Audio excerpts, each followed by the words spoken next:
ইস্পাহানি মির্জাপুর জিরাওয়ারের দর্শক স্বাগত জানাচ্ছি। আমি তৌহিদ শান্ত।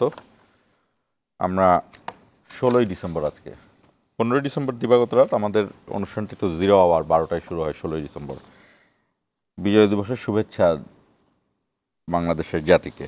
আমি প্রায়ই বলি যে আমাদের সবচেয়ে বড় দুর্ভাগ্য হলো, আমি 80 দশকে 80 সালে আমার জন্ম হয়েছে এবং তারপরের থেকে পড়ালেখা করেছি। বাংলাদেশের কোনো একটি বইতে আমি কখনো খুঁজে পাইনি যে স্বাধীনতা দিবস এবং বিজয় দিবস এই দুটো যে আলাদা, এবং এই দুটা যে আমাদের আলাদা গর্বের বিষয়, এটি যে পৃথিবীর খুব কম দেশে আছে এবং এটার তাৎপর্য কী এটি আমরা খুঁজে পাইনি। তবে এটি পেয়েছি যে ইনি হবেন, ইনাকে জাতির জন্য করতেই হবেন না, উনি ঘোষণা দেন নাই, এই বিতর্কগুলো 54 বছর ধরে আমরা পেয়েছি। কিন্তু তারা মহান ব্যক্তিদেরকে নিয়ে আমরা তাদের মৃত্যুর পরে অযথা বিতর্কে জড়িয়েছি।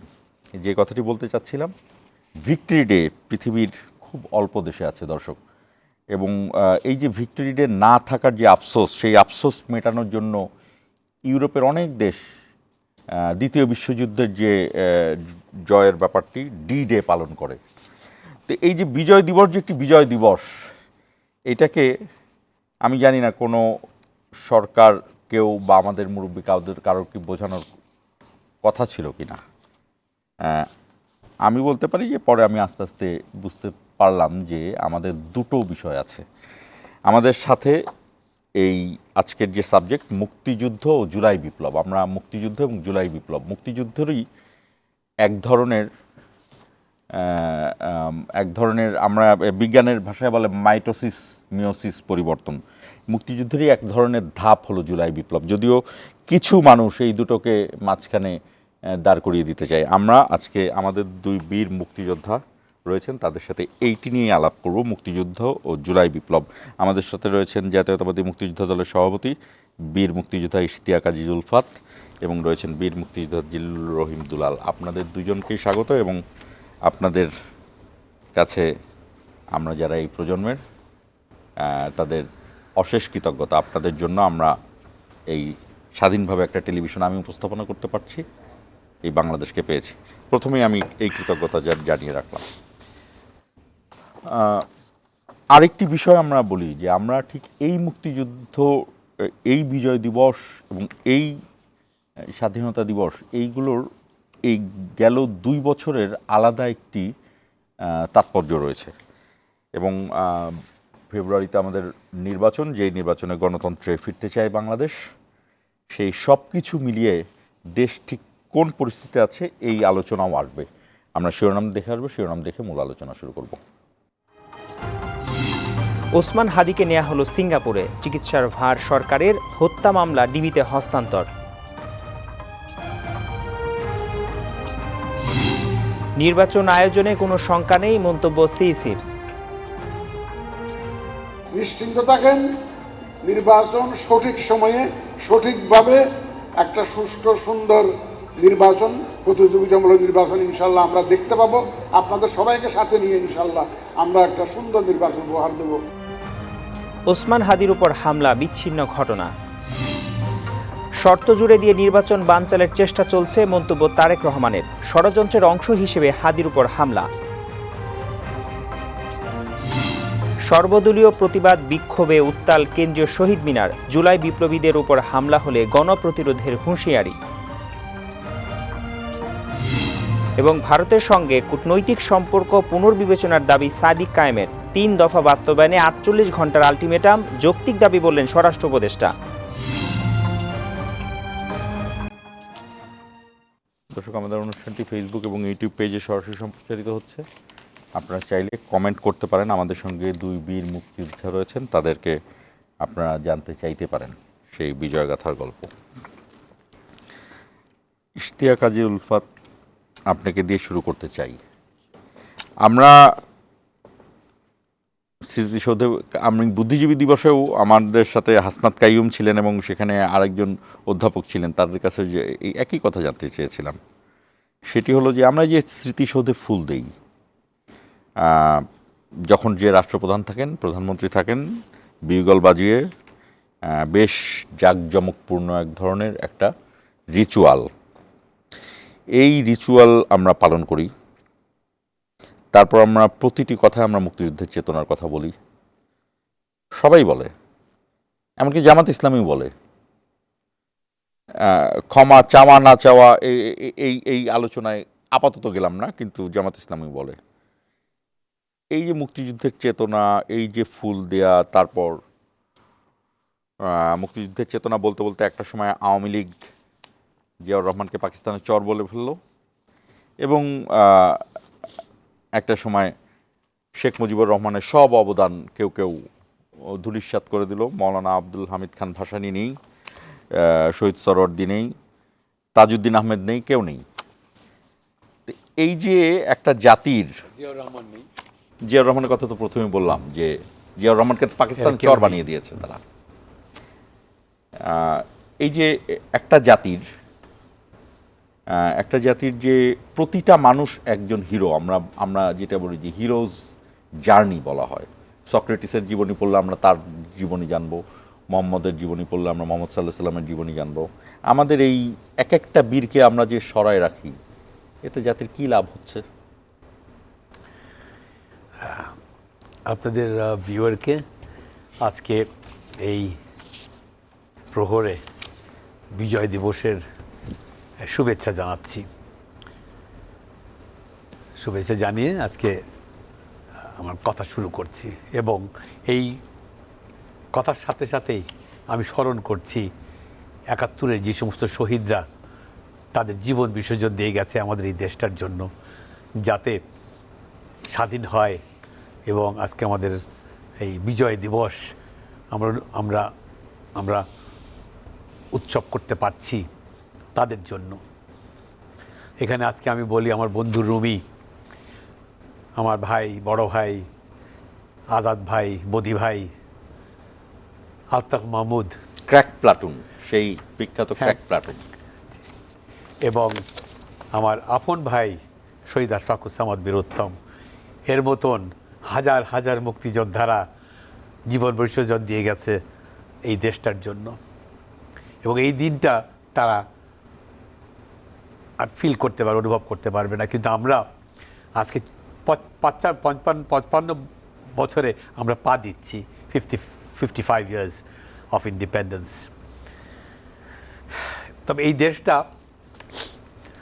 আরও অনেক সুন্দর হতে পারত।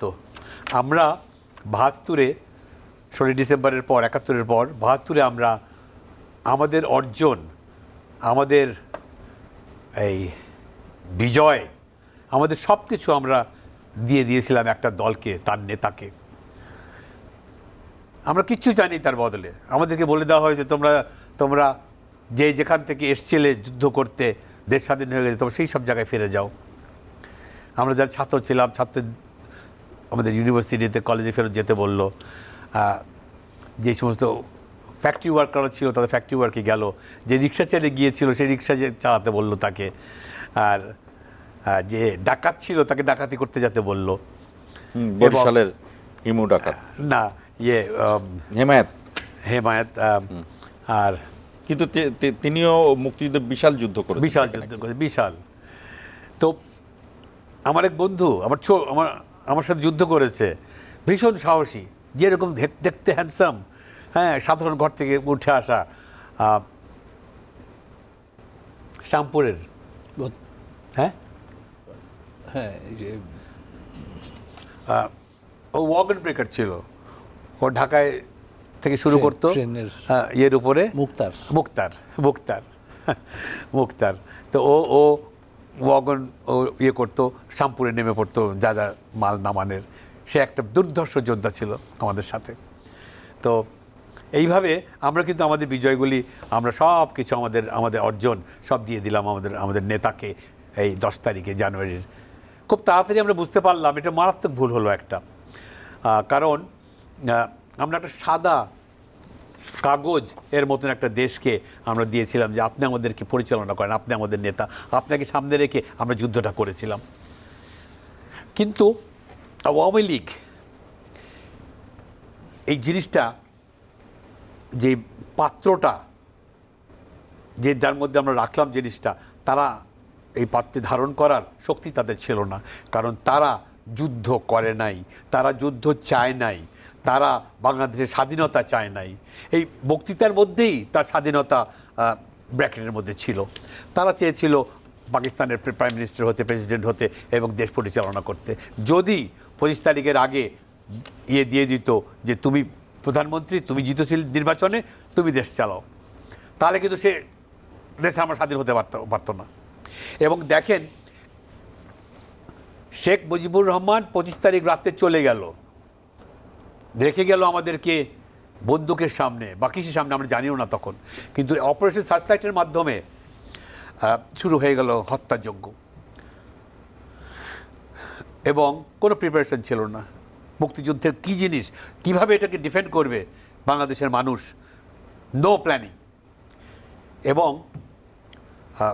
আমরা আমাদের পাড়ার ছেলেদের নিয়ে, আমি অনেক বলি কথাটা, রিপিটিশন হয়ে যায় বারবার, দৌড়ে গেলাম আমাদের পাড়ার এমএনএ শের বাংলা ফজলুল হকের ছেলে একে ফাইজুল হকের বাসায়, বাবু ভাই হবে দাসলেনের। বললাম যে যুদ্ধ শুরু হয়ে গেছে, পাকিস্তান আর্মি নেমে গেছে, আমরা কী করবো আমরা। তা আমাদের হাতে একটা গাদা বন্দুক, একটা .22 রাইফেল আর একটা রিভলভার দেখে উনি আটকে উঠলেন, উনি চমকে গেলেন। এই সমস্ত কী? আমরা মুক্তিযুদ্ধ, সারা মাস ধরে আপনারা ক্রলিং করিয়েছেন, আপনারা ফেন্স টপ করা শিখিয়েছেন। তো এই যে তখন যে উনি অস্বীকার করলেন এই মুক্তিযুদ্ধকে এবং বললেন ফিরে যাও, 27 তারিখ শেখ মুজিবুর রহমান ডেকেছে, হরতাল ডেকেছে, আমরা ঘরে ফিরে আসলাম, হত্যাযজ্ঞ হয়ে গেল। যেখানে শেখ মুজিবুর রহমানের শেষ, সেখানে জিয়াউর রহমানের শুরু। আমি এই জিয়াউর রহমানের জায়গার আসবো, তার আগের আমি কিছু কথা জানতে চাই।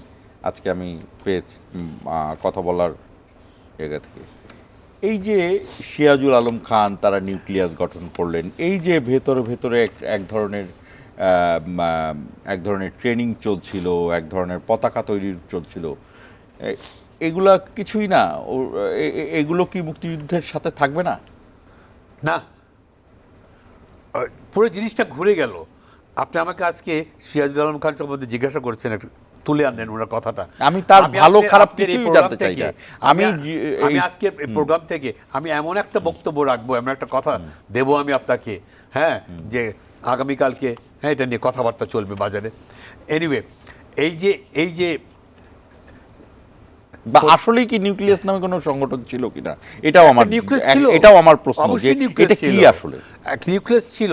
সেটা হচ্ছে কি, অ্যাকচুয়ালি সিরাজুল আলম খান একটা উচ্চমানের তাত্ত্বিক ছিলেন। হ্যাঁ, উনি ছাত্রলীগকে নেতৃত্ব দিতেন ওনার তত্ত্ব দিয়ে। উনি এই শেখ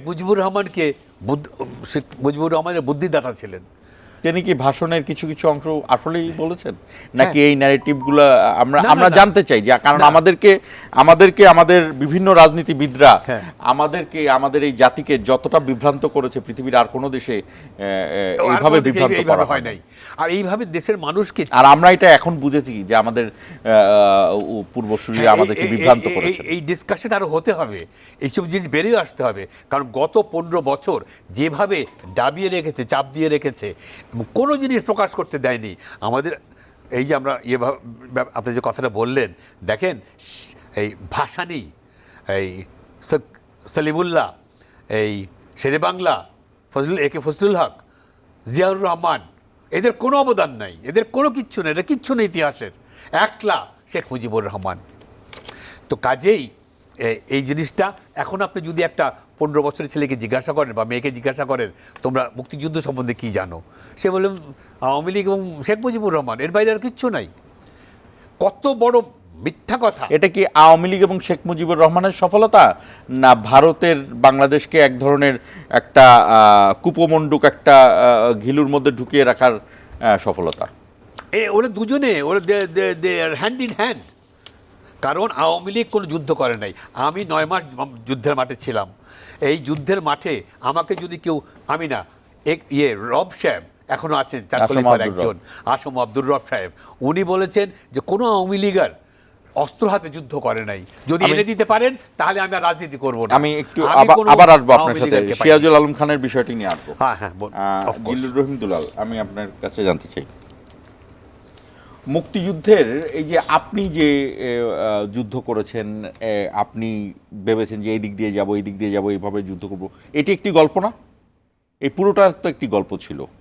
তো আমাদের গল্পগুলো সব এক জায়গায় একজনের চলে গেল কেন? এত মুক্তিযোদ্ধার গল্পগুলা আমরা পেলাম না কেন? যদি আমাদের প্রতিটা মুক্তিযোদ্ধার গল্পগুলো আমার দেশের মানুষের মধ্যে থাকতো, তাহলে কি আমাদের মাথার মস্তিষ্কের উন্নয়ন ঘটতো, নাকি আমরা শুধু জেনেই যাব যে আমাদের সব কিছু আমাদের বঙ্গবন্ধু শেখ মুজিবুর রহমান করেছেন এবং এটাই আমরা বুঝতে থাকবো এবং সব জায়গায় আমাদেরকে এইভাবেই ভাবতে হবে এবং সবসময় মনে করতে হবে যে আমাদেরকে ভারত করছেন, ভারতই আমাদেরকে মুক্তিযুদ্ধ দিয়েছে।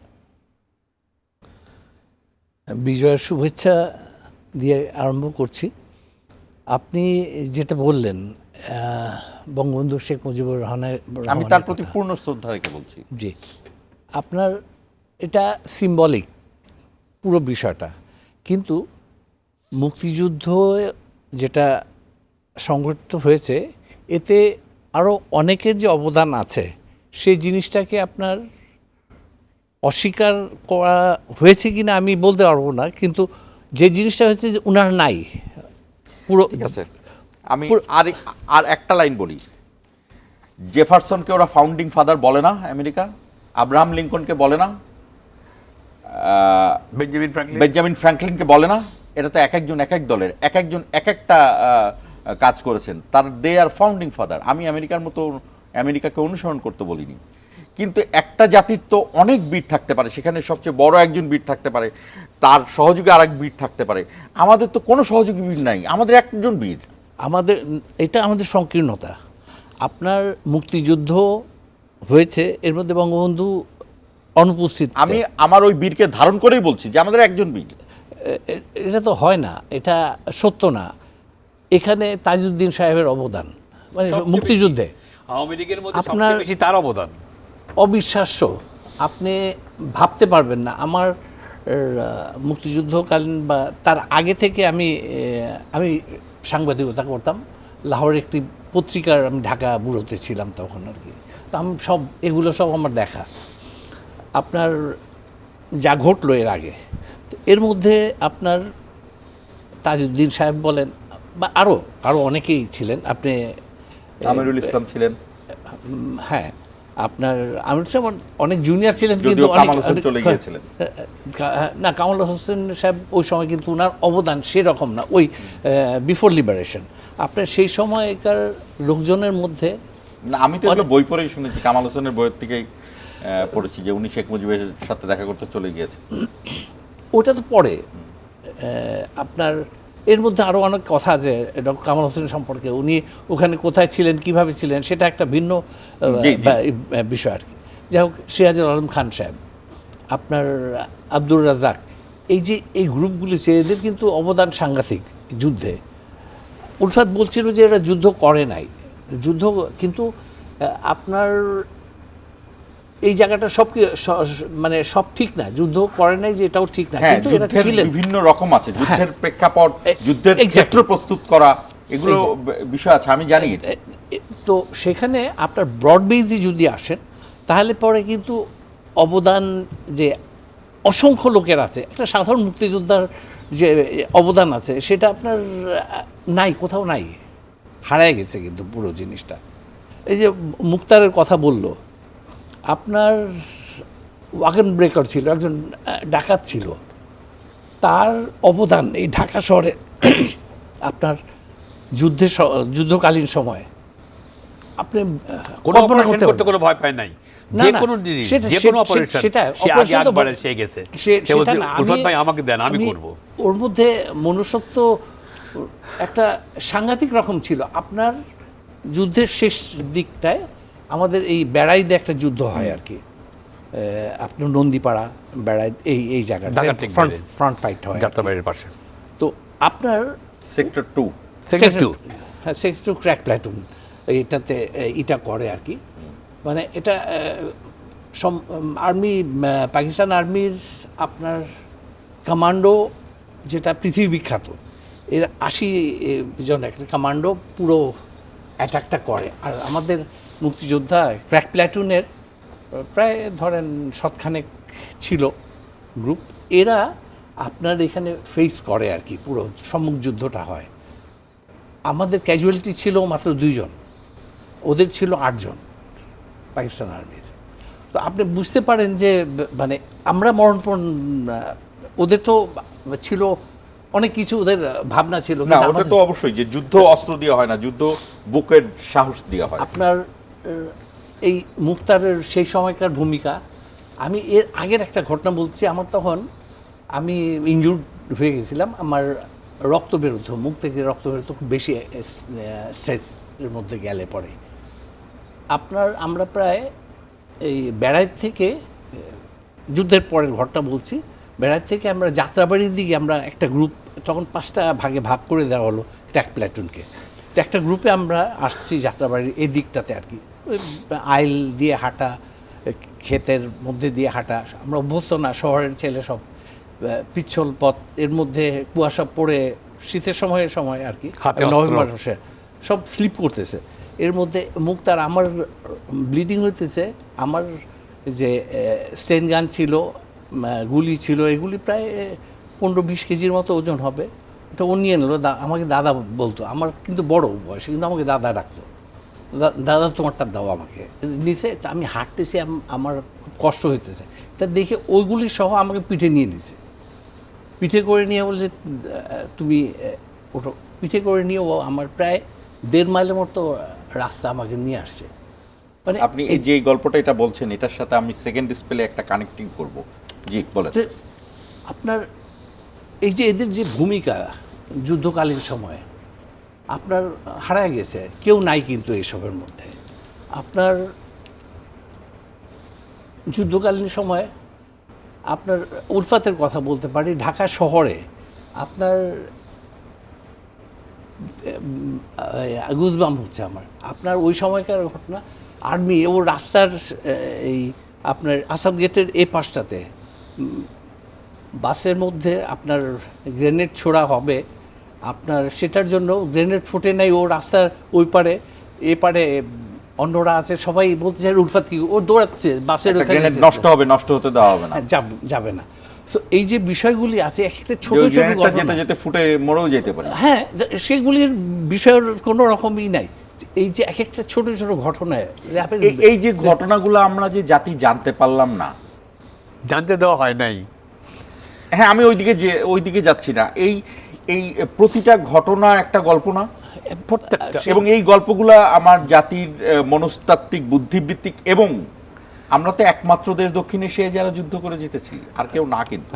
নাই, আর নাই, একেবারে নাই। কিন্তু এই কথাটাও তো আমরা আমাদের জাতিকে বোঝাতে পারি না। বলতে পারিনি।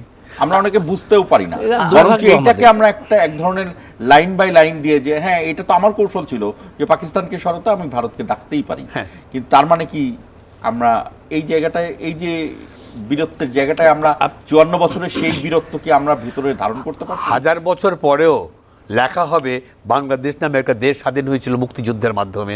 আমাদের কোনো কথা বলা হবে না, কারোর কথা বলা হবে না। আমি যেটা বলতে কিন্তু- চাচ্ছিলাম যে আমরা কি বিজয় দিবস স্মরণ করি না ধারণ করি, কোনটা করি? নাকি বিক্রি করি, নাকি আমাদের ধারণও করতে হবে, আমাদের স্মরণও করতে হবে। কিন্তু আমরা কোনোটাই করি না। করতে হবে, না, হবে বলতে তো অনেক কথাই আছে। করতে দেওয়া হয় নাই। শোনেন, কনস্পিরেসির পর কনস্পিরেসি একটার পর একটা বাংলাদেশকে নিয়ে হয়ে এই গেছে। কনস্পিরেসি তো আমরাই করছি।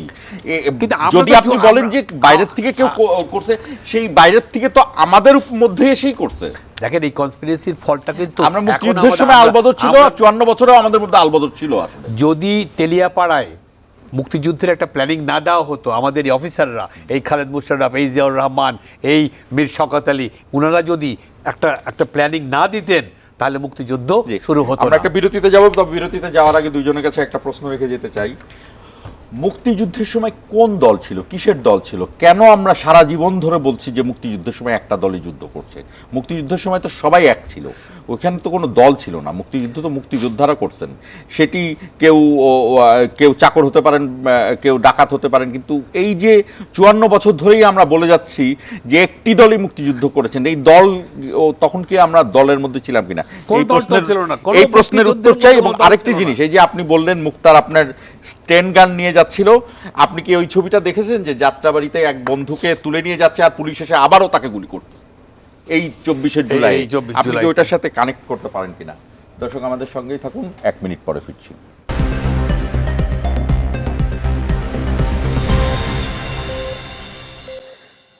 আবারও ফিরলাম। মুক্তিযুদ্ধ ও জেলায় বিপ্লব বিজয় দিবসের প্রাক্কালে আমাদের আলোচনা। আমি যে প্রশ্নটি রেখেছিলাম যে মুক্তিযুদ্ধ তো আমরা ইউনাইটেডলি করেছিলাম, মুক্তিযুদ্ধ তো একটি সরকারের অধীনে হয়েছিল। সেই সরকার কি কোনো দল হয় কিনা? সেই সরকার যদি দল না হয়, সেই সরকারের অধীনে যদি সবাই থাকে, তাহলে কেন এই জিনিসটা গড়ে উঠল যে একটি দলই হলো, এবং সেই দলটাও দাবি করেছেন, এবং বুঝে না বুঝে, করে না করে, বা জেনে না জেনে অন্য বিরোধী দলগুলাও সেটিকে মেনে নিয়েছেন এবং এক ধরনের কথা বলেই গিয়েছেন, অর্থাৎ যে একটি দলই মুক্তিযুদ্ধ করেছে। জি, দেশে 7.5 কোটি মানুষ ছিল। আমরা মুক্তিযোদ্ধারা 1 লাখের মতন কম বেশি আমরা পার্টিসিপেট করেছিলাম ওই 9 মাসে। এখন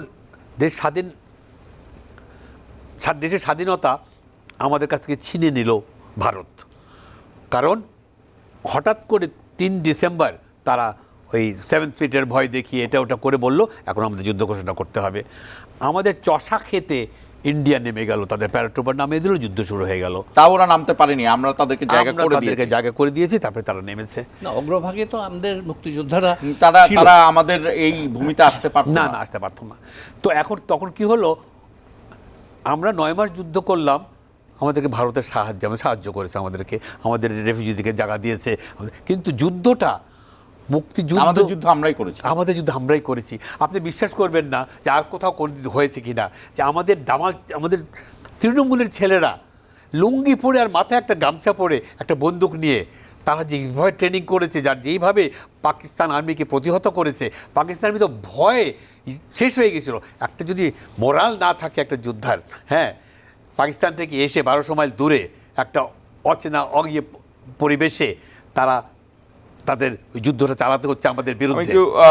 জিল্লুর রহমানের কাছেও জানতে চাই, আমি আপনার কাছে, আমি আওয়ামী লীগকে অবদান দিচ্ছি না তা না, কিন্তু আমি আসলে বোঝা যাচ্ছি যে কেন ন্যাশনাল কনসেনসাসকে আমরা একটি দলে, একটি ঘরে, একটি বিষয়ে ঢুকিয়ে ফেলি।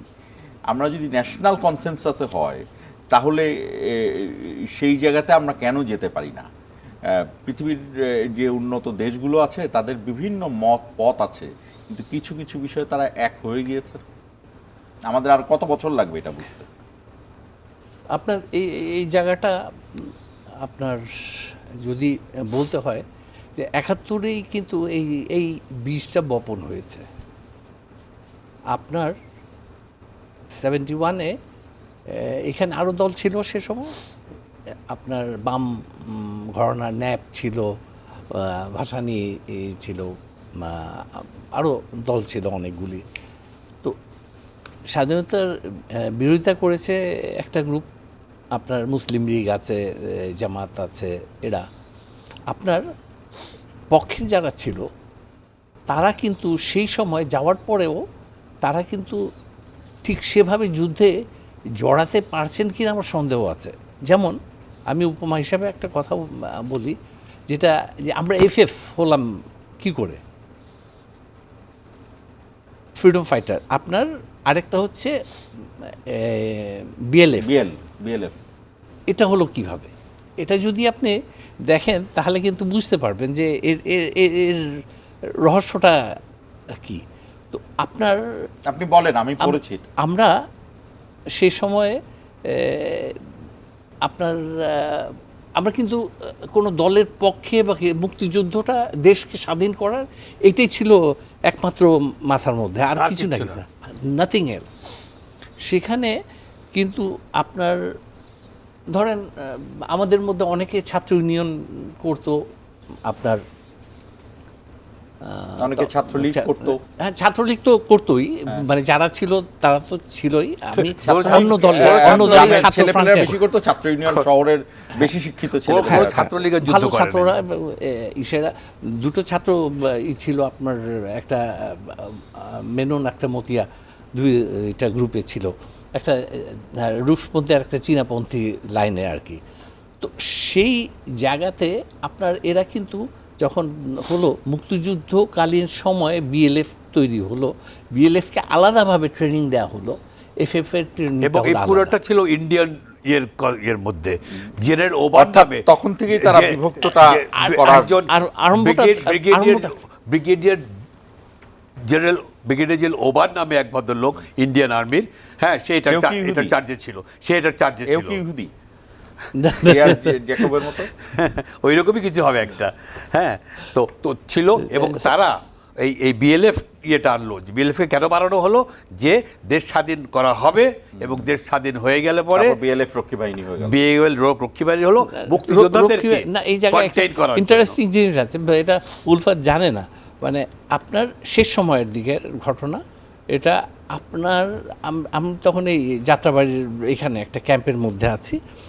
তো রাতে আমাদের ক্র্যাক প্ল্যাটুনের কমান্ডার ছিল মোফাজ্জল হোসেন চৌধুরী মায়া। তো আপনার আমরা মানে গেরিলা বাহিনী, জি, ক্র্যাক প্ল্যাটুন। তো আমরা যেখানে যাত্রাবাড়ি, ঢাকার সবচেয়ে চৌকস জি জি, বাংলাদেশে একটা প্ল্যাটুন তৈরি হয়। এটাই মনে হয় সবচেয়ে রোমাঞ্চকর। যতগুলো আপনার অপারেশন আছে, আচ্ছা অনেক অপারেশন আছে, অনেক অর্জন আছে, কিন্তু এটা ঢাকা শহর। আপনি ঢাকা শহর না ফল হওয়া পর্যন্ত কোনো কিছু হবে না। 2400 তাই, কিন্তু ঢাকা ফল না হলে পরে কিছুই হতো না। তো আপনার সেই দিকে আমাকে, আমরা ওখানে কয়েকজন ছিলাম, আমাদের ওখানে এসে একজন বলল যে রাতে একজন বিএলএফ এর কমান্ডার আসবে দেখা করার জন্য। তখন আমি মায়ার সাথে কথা বললাম, মায়া বলল যে তুমি কথা বলো, আমাকে দায়িত্ব দিল। তো আমার সাথে আরেকজন ছিল আমাদের কমান্ডার, যে কুদ্দুস ভাই আমার সাথে। আমরা দুজন গেলাম রাতে একটা ঘরের মধ্যে। আমরা ছিলাম একটা পুকুর, তার মাঝখানে কলা বাগান আছে, কলা বাগানের মাঝখানে আবার ঘর করে ওখানে আমরা শেল্টারটা ছিল আমাদের। দুর্গম জায়গা, বোঝা যায় না কিছু, কিন্তু যাওয়াটা খুব ডিফিকাল্ট।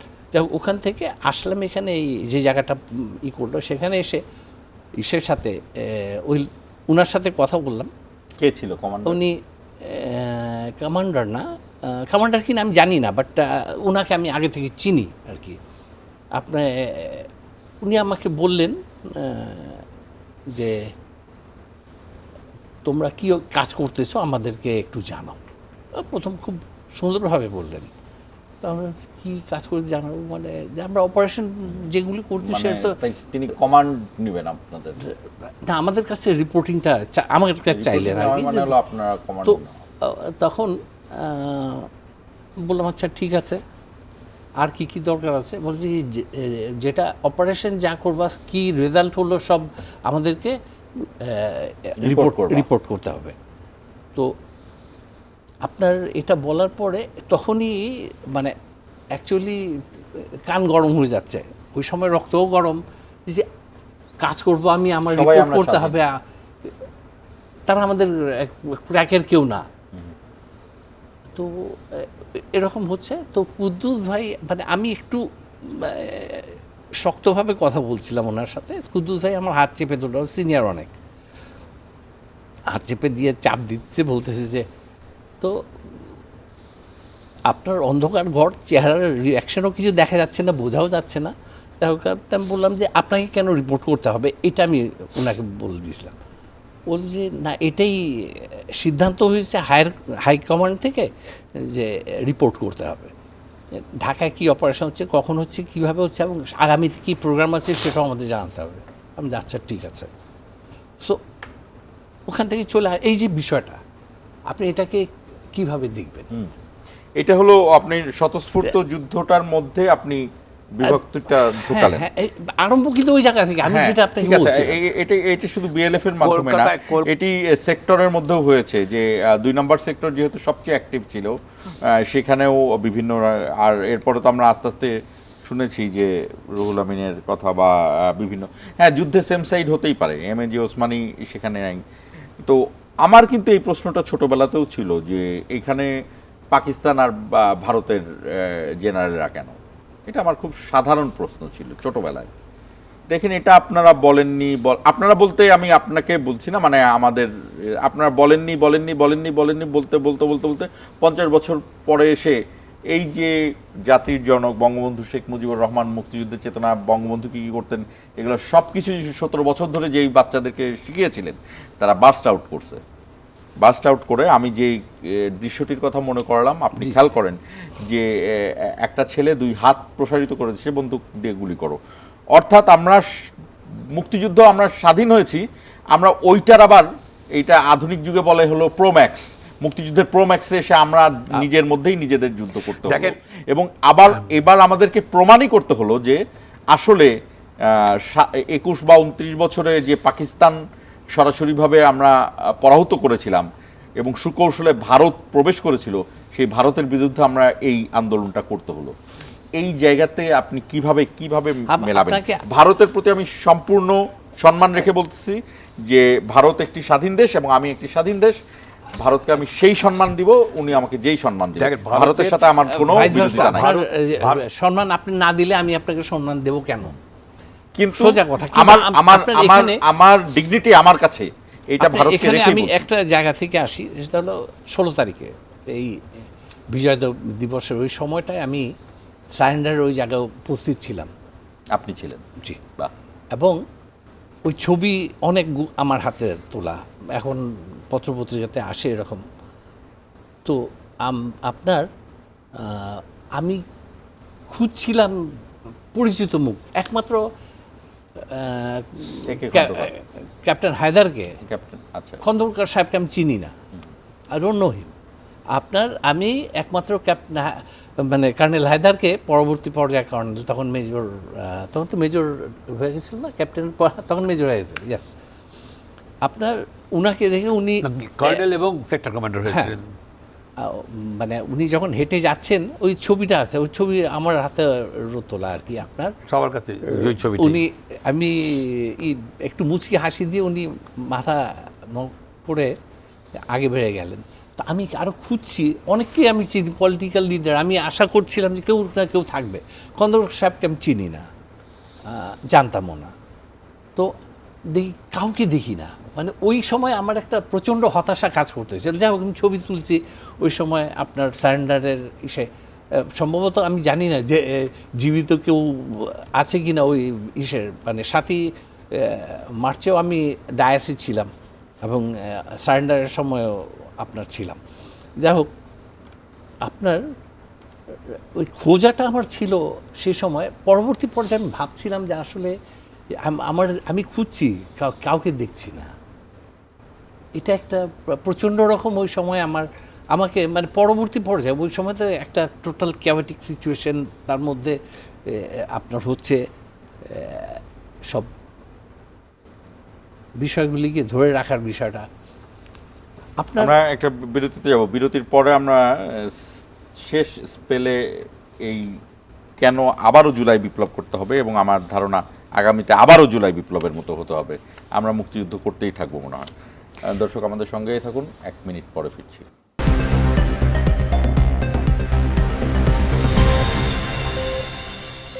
ইস্পাহানি মির্জাপুর 0 আওয়ারে আমি যেই দৃশ্যটির কথা বলছিলাম, যাত্রাবাড়িতে এক বন্ধু আর এক বন্ধু গুলি খেয়েছে, আপনারা দেখেছেন মনে হয় টেলিভিশনে, এবং ওই বন্ধু টেনে নিয়ে যাচ্ছে।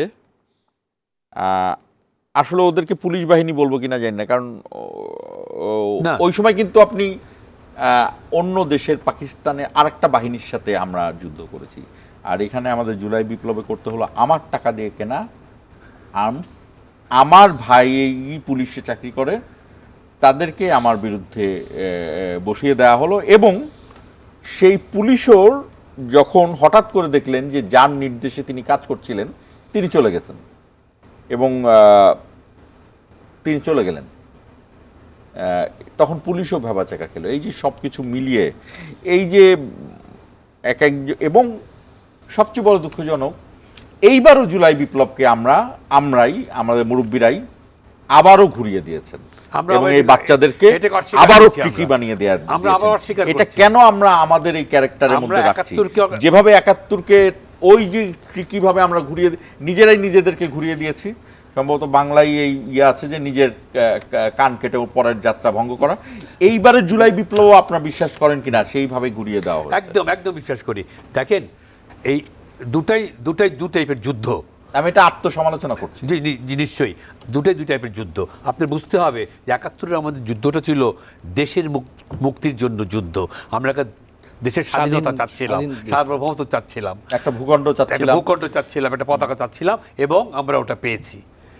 ওকে, কিন্তু মানসিক স্বাধীনতা, মনোবৈকল্য, এবং এটা কিন্তু আপনি সিকিম পারেন নাই কোনোদিন, ভুটান পারেন নাই কোনোদিন, হ্যাঁ, কাশ্মীর এখন পর্যন্ত পারে নাই, হায়দ্রাবাদ পারে, কেউ না, তাদের সবার স্বাধীনতা কেড়ে নেওয়া হলো।